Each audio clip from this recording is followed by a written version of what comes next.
काँग्रेसच्या सगळ्याच या नेत्यांमध्ये एक प्रकारचं आनंदाचं वातावरण, दिलासा. केरळचा विजय म्हणजे काँग्रेससाठी. त्या ठिकाणी चन्नीथला आपल्याला पाहता येत आहेत, शशी थरूर सुद्धा पाहता येत आहेत, सेलिब्रेशन केलं जात आहे. तर वेणुगोपाल हे सगळेच नेते काँग्रेस केरळम त्या ठिकाणी मोठी आघाडी घेतल्यानंतर या सगळ्या नेत्यांची आता काय प्रतिक्रिया असणार आहे? कलानुसार तामिळनाडूमध्ये सत्ताधारी स्टॅलिन यांना एक मोठा धक्का. ते पिता पुत्र दोघेही या ठिकाणी पिछाडीवर आहेत. त्याचबरोबर डीएमके इथे 52 जागांवर आहे, तर एआयडीएमके 69 आणि टीव्हीके 113 जागांवर. तामिळनाडूच्या इतिहासामध्ये पहिल्यांदाच तिसरा पक्ष सत्तेमध्ये येतोय. तर 3 राज्यांमध्ये हा उलटफेर आहे. तर सुशिक्षित मतदारांनी ममतांना नाकारल्याचं सुवेंदू अधिकारी यांनी म्हटलंय. तामिळनाडू भ्रष्टाचाराचा मुद्दा या ठिकाणी भाजपनं प्रचारामध्ये पुढे केलेला होता. कायदा सुव्यवस्था याचा मुद्दा होता आणि त्या मुद्द्यांवर भाजपनं ही निवडणूक लढवली होती.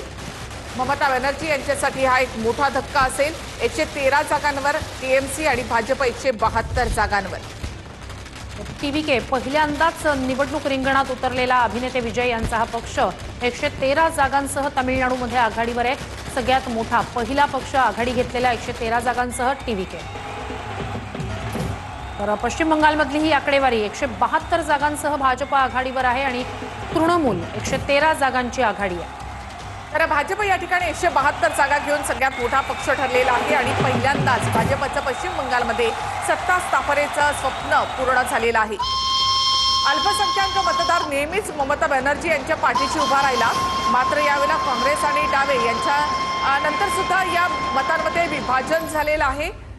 पश्चिम बंगालची जनता जातीच्या आधारावर विभागली नाही असं सुवेंदू अधिकारी म्हटलंय.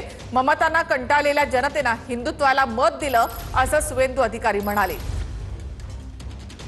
सुशिक्षित मतदारांनी ममतांना नाकारलं असं देखील सुवेंदू अधिकारी यांनी म्हटलेलं आहे. आपण भवानीपूरमध्ये सुद्धा